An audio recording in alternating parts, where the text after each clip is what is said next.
Welcome G. Today I'm going to discuss a very basic uh, fundamental structures of Java classes. That means ki what are the basic components we are writing in Java. What is the structures of Java class? Okay, let's keep in Java. Whenever you are writing any class, we have different types of classes. One you can say one is the your top level class, one is your top level class. Okay, let's class name is A. So in this class, what are the components, what are the variables, what are the methods? So in general, in any class you can define n number of variables, v1, v2, any number of. Okay, and you can define method as well as method m1, method m2, and any number of method you can define.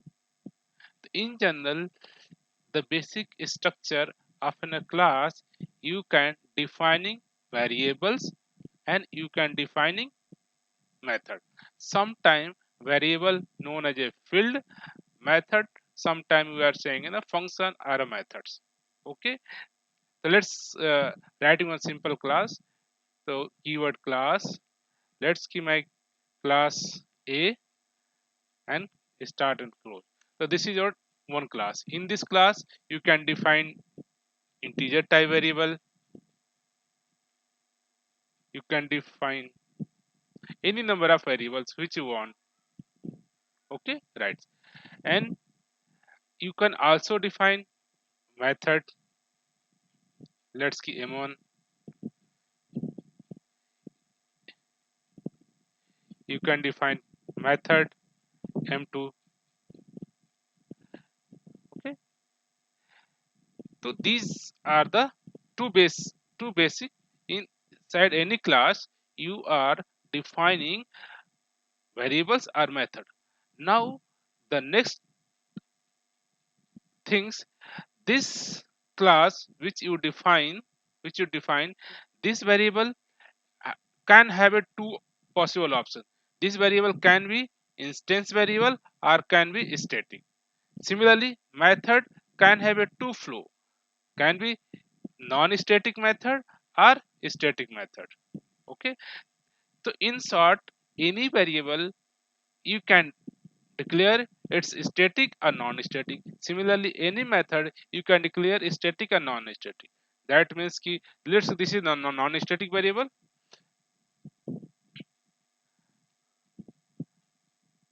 non-static, and here I am getting a static, the static variable, static variable. Similarly, any method can have a non-static or you can say static, static. So insert you can say one class in Java can contain is, static variable and non-static variable, static method and non-static method. So sometime static data member known as a class member. Okay, class member. Non-static data member known as a instance member. Okay, means ki sometime called it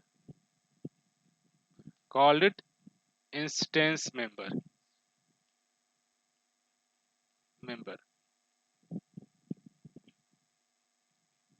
Okay, and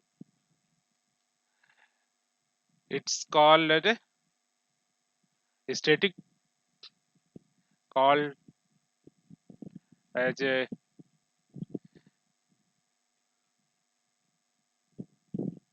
class member. Okay, similarly for method, you can method also say called as a instance method, instance method,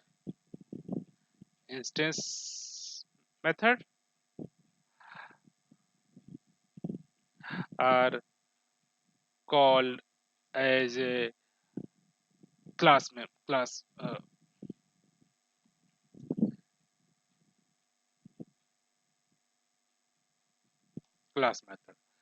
So in short, in one class you can define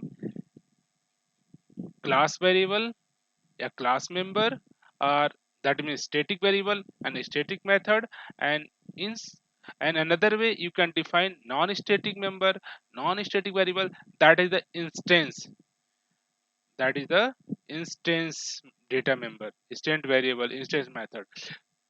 So what do you mean by instance? That means ki this variable, if you want to access from the this variable, always access from this class object. Let's see, you have created the object of a class is go one object, two object, three object. Means ki this x data member, x variable have a each object have a own value. Let's see, have a two value, this have a x value, and this have a x value. Okay, means each instance have a own value of x, that is not class. Means these are the instance variable. For each instance, for each instance they are representing. And similarly for non-state, for static means ki they are not bound to the class object, they are always represent as a static, means ki one class one copy. You have let's you have created n number of object. You have created, let's you have created object o1, object 2, object 3, but this static variable, this static variable y have a only one instance, only one memory location, that is shared by your object 1, object 2, object 3. In short say कि they are not associated to your object. Static variables are not associated to object, they are directly associated to their class name. In this is the basic guidance and principle. Whenever you are trying to access static variable, always access from your class name, so that ki code is a clear, code is a clean, means ki your static data member are accesses from your class name. Okay, so this is the general principle, but compiler doesn't force you. You are accessing static data member from class name, or you can also access from your object name. Object in short is a instance of a class. In that way they are allowed, right? Great. So here is the first thing. Sometime whenever you are go more deep inside a class, you can also declare another class inside a class. Means ki here you can also declare class B. Okay,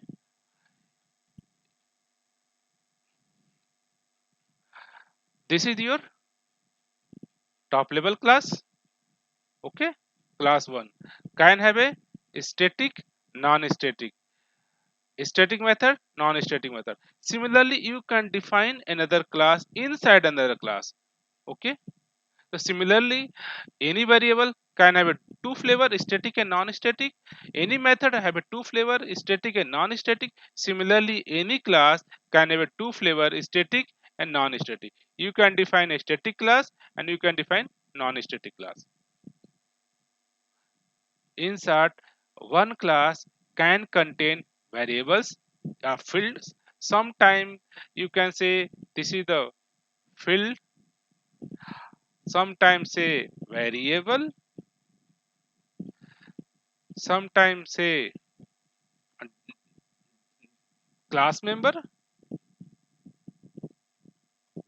Okay, okay. So here class C.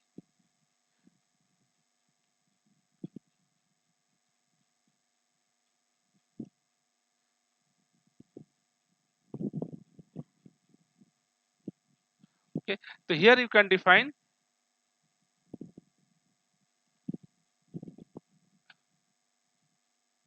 static means similarly, and these are the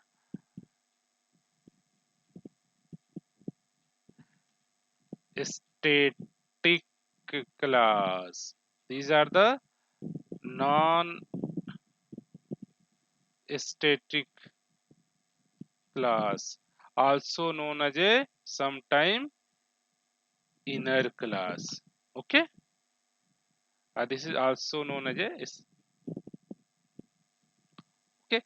So here we have summarized that in class A we are declaring variable state non-static and static, method non-static, method static. Similarly, we are declare class non-static and declare class static.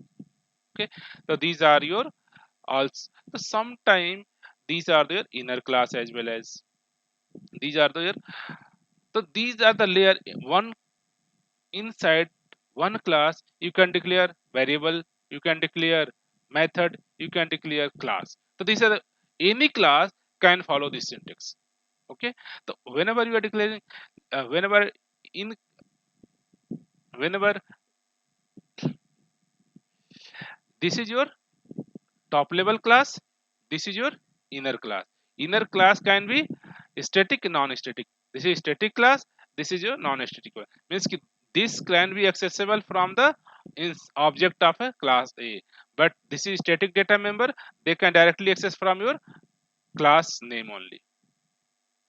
Okay, so sometime this is known as a inner class also. Someone maybe ask what is inner class. Inner class means a class can declare inside another class, known as inner class. Okay, so this is a top level class, this is inner class. Sometime you can also declare class inside any method. Sometime we declare class.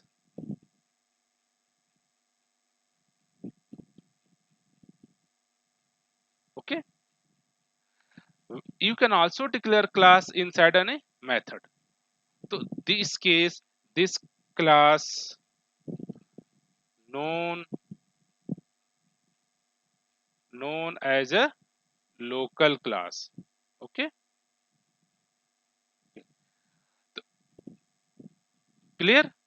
So the final, right, this is your top level class A class contain non-static variable, static variable, non-static method, static method, non-static class, static class. This class is class known as a your inner class. And sometime you can declaring class inside in a particular method, a particular block, that is known as a your local class. So this is your top level class, this is your inner class, this is your local class, this is your nested static class as well as yeah static class, data class. So are you clear ki what kind of classes? One is the there are multiple types of classes. In later video sometime I will explain your local class. Here we can declare, here you can specify this is your local class, here you can specify this is your inner class, this is your nested static class, this is your top level class. Similarly, there are multiple kind of more classes like anonymous class. For anonymous class I am going to take another different video where I can explain what are the anonymous class. Okay, in short, you have to remember whenever you are going to create class have some basic structure. In a class you are declaring variable, you are declaring a method. You can also declare interface. Similarly, you can declare interface as well. Similarly, you can declare your classes as well. Okay, one thing here also mention कि in class sometime you have to declare constructor.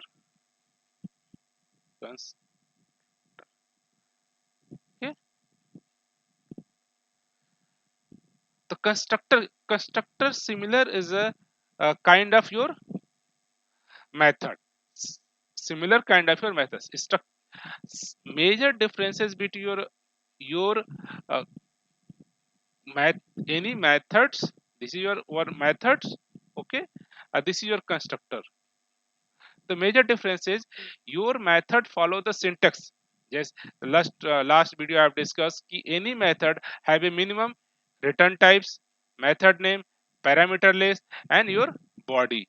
Okay, similarly for a constructor, any constructor have your constructor name, argument list, and your body.